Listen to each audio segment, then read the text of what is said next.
आप लोगों को रिवाइज करना है। दोस्तों आज की इस वीडियो में लेके आए बायोलॉजी का टॉप क्वेश्चन। आप कम से कम 8 से 10 क्वेश्चन को देखिए, वीडियो को कम से कम 2 से 3 में देखिए, तभी आपको समझ में आएगा कितना इंपॉर्टेंट है ये क्वेश्चन आप लोगों के लिए। तो चलिए सबसे पहला क्वेश्चन को देखते हैं। पौधे में अर्धसूत्री विभाजन होता है। इससे पहले भी हम लोग 4 वीडियो कर चुके हैं बायोलॉजी का। अगर आप लोग उस वीडियो को नहीं देखे हैं तो जाकर के जरूर देख लीजिएगा, काफी इंपॉर्टेंट ऑब्जेक्टिव उसमें भी कराएं। अगर आप लोगों की तैयारी बिल्कुल भी नहीं है तो आपका 60 से 70% हो जाएगा, और अगर आप तैयारी कर चुके हैं तो आपका दोस्तों रिवाइज हो जाएगा। तो यहाँ पर पूछ रहा है पौधे में अर्धसूत्री विभाजन होता है किसमें, पौधे का कौन सी भाग में, जड़ के ऊपरी भाग में, परागकण में, in plants meiosis occurs in. तो आपको पूछ रहा है पौधे के कौन से भाग में अर्धसूत्री विभाजन होता है। तो दोस्तों इसका राइट आंसर है डी, एंथर में, यानी कि एंथर। तो पौधे के अर्धसूत्री विभाजन होता है कौन से भाग में, एंथर में। अब नेक्स्ट क्वेश्चन देखिए, क्वेश्चन नंबर 2, डीएनए रेप्लिकेशन है। डीएनए रेप्लिकेशन जो क्वेश्चन आपको नहीं आता उसको आप नोट जरूर कर लीजिएगा। तो यहां पर आपको पूछ रहा है डीएनए रेप्लिकेशन है, तो क्या है डीएनए रेप्लिकेशन। तो दोस्तों इसका राइट आंसर है ऑप्शन सी, अर्ध संरक्षित अर्ध असंत।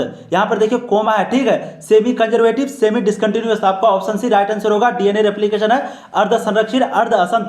अब नेक्स्ट क्वेश्चन देखिए, क्वेश्चन नंबर 3, निम्न में से कौन जनसंख्या नियंत्रण की जैविक विधि है। आपको पूछ रहा है which of the following is biotic method of population control. तो जनसंख्या नियंत्रण के लिए कौन सा जैविक विधि है, परजीविता है, प्रीडेशन है, बीमारी है। तो दोस्तों इसका राइट आंसर होगा डी, इनमें से सभी, यानी कि परजीविता भी है, प्रीडेशन भी है, बीमारी भी है। जनसंख्या नियंत्रण करने के लिए जैविक विधि है परजीविता, प्रीडेशन, बीमारी, यानी कि पैरासिटिज्म, प्रीडेशन, डिसीज, ये तीनों, यानी कि ये तीनों आपका राइट आंसर होगा। अब नेक्स्ट क्वेश्चन देखिए, क्वेश्चन नंबर 4, मिथानोजेंस निम्न में से क्या नहीं बनाते हैं। आपको यहां पर पूछ रहा है मिथानोजेंस डू नॉट प्रोड्यूस। तो निम्न में से मिथानोजेंस क्या नहीं बनाते हैं, मिथानोजेंस क्या नहीं बनाते हैं। आप लोग कमेंट करेंगे, काफी इंपॉर्टेंट क्वेश्चन है। तो दोस्तों इसका राइट आंसर है ए, ऑक्सीजन। तो मिथानोजेंस जो है मीथेन भी बनाते हैं, हाइड्रोजन सल्फाइड भी बनाते हैं, कार्बन डाइऑक्साइड भी बनाते हैं, लेकिन ऑक्सीजन नहीं बनाते हैं। तो आपका राइट आंसर ऑप्शन ए हो जाएगा, ऑक्सीजन मिथानोजेंस नहीं बनाते हैं। नेक्स्ट क्वेश्चन देखिए, क्वेश्चन नंबर 5, धनकंद का उदाहरण है। धनकंद यानी कि एग्जांपल ऑफ कॉर्न इज। तो धनकंद का उदाहरण निम्न में से कौन सा है। तो दोस्तों इसका राइट आंसर है बी, क्या है, कोलोकेसिया ओल, जिसको हम लोग ओल भी कहते हैं कोलोकेसिया को। तो कोलोकेसिया आपका राइट आंसर हो जाएगा, जो कि है धनकंद का उदाहरण। अब नेक्स्ट क्वेश्चन देखिए, क्वेश्चन नंबर 6, एक जीन के भिन्न रूप को क्या कहते हैं। आपको यहां पर कह रहा है एक जीन के भिन्न रूप को, यानी कि अलग रूप को, उसके अलग अलग रूप को क्या कहते हैं। तो एक ही रूप का नाम पूछ रहा है। तो दोस्तों इसका राइट आंसर है बी, एलील। तो एक जीन के भिन्न रूप को एलील कहते हैं। The difference form of a gene is called allele, ठीक है, the different form of a gene is called allele. तो एलील कहते हैं भिन्न रूप को। अब नेक्स्ट क्वेश्चन देखिए, क्वेश्चन नंबर 7, इनमें से कौन प्राकृतिक वायु प्रदूषक है। आपको पूछ रहा है which is natural air pollutant. तो यहाँ पर आपको कह रहा है कि प्राकृतिक वायु प्रदूषक निम्न में से कौन सा है। ज्वालामुखी से निकली गैसें है, परागकण है, या फिर धूलकण है। तो दोस्तों इसका राइट आंसर होगा डी, इनमें से सभी, यानी कि तीनों आपका राइट आंसर होगा। तो परागकण जो है प्राकृतिक वायु प्रदूषक है आपका, परागकण, धूलकण, ज्वालामुखी से निकली गैसें। अब नेक्स्ट क्वेश्चन देखिए, क्वेश्चन नंबर 8, आणविक कैंची जो डीएनए को एक विशिष्ट जगह पर काटता है कहलाता है। यहाँ पर ये नहीं है कहलाता है। तो यहाँ पर कह रहा है आणविक कैंची जो डीएनए को एक विशिष्ट जगह पर काटता है कहलाता है molecular scissors which cut DNA at specific site. तो क्या कहलाता है, जब आणविक कैंची डीएनए को एक विशिष्ट जगह पर काटता है तो क्या कहलाता है उस जगह, ठीक है। 8 का दोस्तों राइट आंसर है रिस्ट्रिक्शन इंडोन्यूक्लियस। रिस्ट्रिक्शन इंडोन्यूक्लियस आपका राइट आंसर होगा। तो क्या कहलाता है, वो जगह पर काटता है तो क्या कहलाता है, रिस्ट्रिक्शन इंडोन्यूक्लियस। नेक्स्ट क्वेश्चन देखिए, क्वेश्चन नंबर 9, द्विवीय निषेचन की प्रक्रिया की खोज किनके द्वारा की गई, यानी कि उनका नाम क्या था। The process of double fertilization was discovered by. तो आपको पूछ रहा है द्विवीय निषेचन की प्रक्रिया की जो खोज हुई थी वो किनके द्वारा की गई थी। दोस्तों ये भी क्वेश्चन काफी इंपॉर्टेंट है, आप लोग कमेंट करेंगे। इसका राइट आंसर होगा सी, क्या है, नवाज चीन। नवाज चीन आपका राइट आंसर है। तो द्विवीय निषेचन प्रक्रिया की खोज नवाज चीन के द्वारा की गई थी। नेक्स्ट क्वेश्चन देखिए, क्वेश्चन नंबर 10, इनमें से कौन चेन प्रारंभ कोडॉन है। आपको पूछ रहा है which of the following is chain initiation codon. तो आपको यहाँ पर कह रहा है कि कौन, निम्न में से कौन चेन प्रारंभ कोडॉन है, चेन प्रारंभ कोडॉन कौन है। तो दोस्तों इसका राइट आंसर है ए, एयूजी। एयूजी जो है आपका चेन प्रारंभ कोडॉन है, एयूजी, ठीक है, चेन इनिशिएशन कोडॉन। अब नेक्स्ट क्वेश्चन देखिए, क्वेश्चन नंबर 11, ग्रीन मफलर प्रदूषण किससे संबंधित है। आपको पूछ रहा है green muffler is related to pollution of. तो ग्रीन मफलर जो है प्रदूषण किससे संबंधित है, ठीक है, किससे संबंधित है। तो दोस्तों 11 का राइट आंसर है सी, ध्वनि से। तो ग्रीन मफलर प्रदूषण किससे संबंधित है, ध्वनि से, यानी कि साउंड से, नॉइज से। अब नेक्स्ट क्वेश्चन देखिए, क्वेश्चन नंबर 12, मानव जीनोम परियोजना की खोज किसने की। आपको पूछ रहा है ह्यूमन जीनोम प्रोजेक्ट जो है वो किसके द्वारा डिस्कवर किया गया था? तो मानव जीनोम परियोजना की खोज किसके द्वारा की गई थी?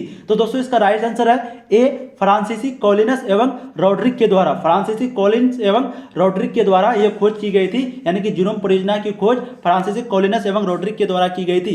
नेक्स्ट क्वेश्चन देखिए, क्वेश्चन नंबर 13, भ्रूणपोष की उत्पत्ति किससे होती है? आपको पूछ रहा है embryo sac is created by which of the following. तो भ्रूणपोष की जो उत्पत्ति होती है वो किससे होती है? प्राग्नलिका से, लघु बीजाणु से, किससे होती है? तो दोस्तों ये भी क्वेश्चन काफी इंपॉर्टेंट है, आप लोग को आंसर आना चाहिए। इसका राइट आंसर है डी, गु बीजाणु से, यानी कि मेगास्पोर। मेगास्पोर इंग्लिश में कहते हैं, गु बीजाणु से भ्रूणपोष की उत्पत्ति होती है।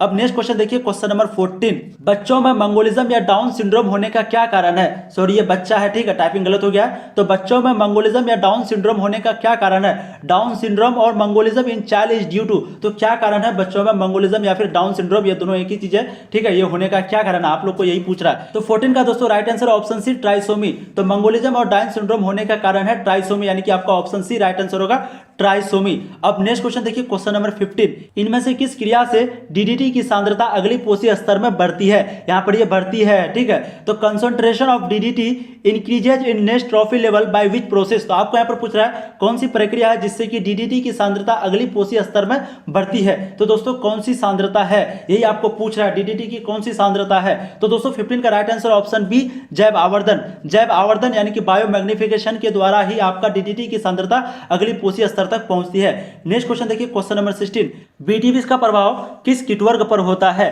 On which insect group BT toxin effective. तो आपको कह रहा है कि बीटीवीस का जो प्रभाव होता है वो किस कीटवर्ग पर होता है? तो किस पर होता है? लेपिडोप्टेरॉन पर, या फिर कोलियोप्टेरॉन पर, या फिर डायप्टेरॉन पर। तो दोस्तों इसका राइट आंसर है डी, इनमें सभी पर, यानी कि आपका लेपिडोप्टेरॉन पर भी होता है, कोलियोप्टेरॉन पर भी होता है, डायप्टेरॉन पर भी होता है। तो तीनों पर आपका जो है बीटीवीस का प्रभाव होता है। नेक्स्ट क्वेश्चन देखिए, क्वेश्चन नंबर 17, सर्टोली कोशिकाएं किस हार्मोन द्वारा नियंत्रित होता है? आपको पूछ रहा है Sertoli cells are regulated by the hormone. तो आपको कह रहा है कि किस हार्मोन के द्वारा सर्टोली कोशिकाएं नियंत्रित होता है? तो दोस्तों 17 का राइट आंसर है option C, follicle stimulating hormone. क्या है? फॉलिकल स्टिमुलेटिंग हार्मोन के द्वारा सर्टोली कोशिकाएं नियंत्रित होता है। नेक्स्ट क्वेश्चन देखिए, क्वेश्चन नंबर 18, मालाडी क्या है? What is मालाडी is. तो आपको कह रहा है कि मालाडी यहाँ पर क्या है? बुखार की दवा है, गर्भ निरोधक गोलियां है, तो क्या है? तो दोस्तों 19 का राइट आंसर ऑप्शन बी, गर्भ निरोधक गोलियां। तो मालाडी जो है वो है गर्भ निरोधक गोलियां, तो ऑप्शन बी आपका राइट आंसर होगा। नेक्स्ट क्वेश्चन देखिए, क्वेश्चन नंबर 20, मिलर प्रयोगशाला में क्या बनाए थे? Miller prepared in the laboratory. तो आपको पूछ रहा है मिलर प्रयोगशाला में, मिलर जो वैज्ञानिक थे वो प्रयोगशाला में क्या बनाया था? तो दोस्तों इसका राइट आंसर है बी, अमीनो एसिड। मिलर जो प्रयोगशाला में अमीनो एसिड बनाए थे, ठीक है, मिलर क्या बनाए थे? Amino acid. नेक्स्ट क्वेश्चन देखिए, क्वेश्चन नंबर 22, पहला मानव जैसा प्राणी को कहा गया था? The first human like being the hominid was called. तो आपको कह रहा है पहला मानव जैसा प्राणी को क्या कहा गया था? क्या कहा गया था दोस्तों? तो आप लोग कमेंट करेंगे। तो 22 का राइट आंसर होगा option A, homo habilis. Homo habilis कहा गया था पहला मानव जैसा प्राणी को।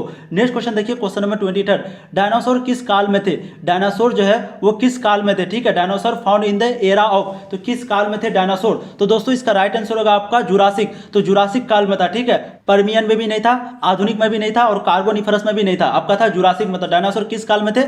जुरासिक में थे। अब नेक्स्ट क्वेश्चन देखिए, क्वेश्चन नंबर 24, प्रतीक्षा तंत्र को पूर्ण रूप से दमन करने के लिए कौन सी कोशिका उत्तरदायी है? For complete suppression of immune system which among the following responsible. तो आपको कह रहा है कि निम्न में से प्रतीक्षा तंत्र को जो पूर्ण रूप से दमन करने के लिए कौन सा कोशिका उत्तरदायी है? कौन जवाबदेही है? तो दोस्तों 24 का राइट आंसर ऑप्शन सी, निरोधी टी कोशिका, सुप्रेसर टी सेल। तो निरोधी टी कोशिका जो है उत्तरदायी है प्रतीक्षा तंत्र को पूर्ण रूप से दमन करने के लिए। नेक्स्ट क्वेश्चन देखिए, क्वेश्चन नंबर 25, निम्न में से भारतीय गाय का कौन सा वैज्ञानिक नाम है? आपको पूछ रहा है which among the following is the scientific name of Indian cow. तो भारतीय गाय का कौन सा नाम वैज्ञानिक, यानी कि वैज्ञानिक नाम क्या है भारतीय गाय का, यही आपको पूछ रहा है। तो दोस्तों 26 का राइट आंसर है सी, बॉस इंडिक्स। क्या है? बॉस इंडिकस, या फिर बॉस इंडिक्स से भी इसको पढ़ सकते हैं। तो भारत का गाय का वैज्ञानिक नाम है Bos indicus, Bos indicus. Next question देखिए, क्वेश्चन नंबर 27, निम्न में से कौन सा ड्रग अवसाद एवं अनिद्रा में उपयोग किया जाता है? Which among the following drugs used in mental depression and insomnia. तो आपको कह रहा है कि कौन सा ड्रग है जो अवसाद एवं अनिद्रा में उपयोग किया जाता है, यानी कि डिप्रेशन और इंसोम्निया में उपयोग किया जाता है। कौन सा रहेगा आप लोग कमेंट करेंगे, काफी इंपॉर्टेंट क्वेश्चन है। तो दोस्तों इसका राइट आंसर होगा ऑप्शन डी, इनमें से सभी, यानी कि आपका एफेटामिन भी होगा, बेंजोडाइजेपिन भी होगा, या फिर लाइसर्जिकिल अम्ल आइथिल एमाइड भी होगा। लाइसर्जिक अम्ल आइथिल एमाइड भी आपका होगा, यानी कि इनमें से सभी आपका राइट आंसर होगा। नेक्स्ट क्वेश्चन देखिए, एड्स एक एसटीडी है, इसका संचरण होता है। आपको कह रहा है AIDS is STD which is transmitted through, तो आपको कह रहा है कि एड्स एक एसटीडी है, ठीक है, एसटीडी है। अब पूछ रहा है कि इसका संचरण होता है, तो किसके द्वारा इसका संचरण होता है, यही आपको पूछ रहा है। काफी इंपॉर्टेंट क्वेश्चन है और काफी इजी भी है। तो दोस्तों इसका राइट आंसर होगा रक्त संचरण के द्वारा भी, दूसरी सुई के उपयोग से भी और मैथुन से भी, यानी कि इनमें से सभी के द्वारा। तो एड्स जो है सभी के द्वारा होता है, ये बीमारी रक्त संचरण के द्वारा, यानी कि खून के बहने से, उसके बाद दूषित सुई के उपयोग से, उसके बाद मैथुन से। तो तीनों के द्वारा आपका राइट आंसर होगा, ठीक है। आप लोग इंग्लिश में भी देख लीजिए। उम्मीद करता हूं दोस्तों ये क्वेश्चन आपको काफी इंपॉर्टेंट लगा होगा। इससे पहले भी हम लोग 4 वीडियो बायोलॉजी का कर चुके हैं, आप जरूर जाके देख लीजिए, ठीक है। फिजिक्स केमिस्ट्री का भी कर चुके हैं, आप उन वीडियो को भी देखें। अगर आपकी तैयारी बिल्कुल भी नहीं है तो आपका 60 से 70% सिलेबस कंप्लीट हो जाएगा। और दोस्तों अगर आप तैयारी कर चुके हैं तो आपका रिवाइज हो जाएगा। और इसी तरह का ऑब्जेक्टिव पाने के लिए चैनल को सब्सक्राइब कर दीजिए, ठीक है। और जैसे ही आपका एग्जाम होगा तो सबसे पहले चैनल पे आंसर की मिलेगा, इसलिए आप लोग चैनल को सब्सक्राइब कर लीजिए। फिर मिलते हैं दोस्तों नया वीडियो में, तब तक के लिए जय हिंद, जय भारत।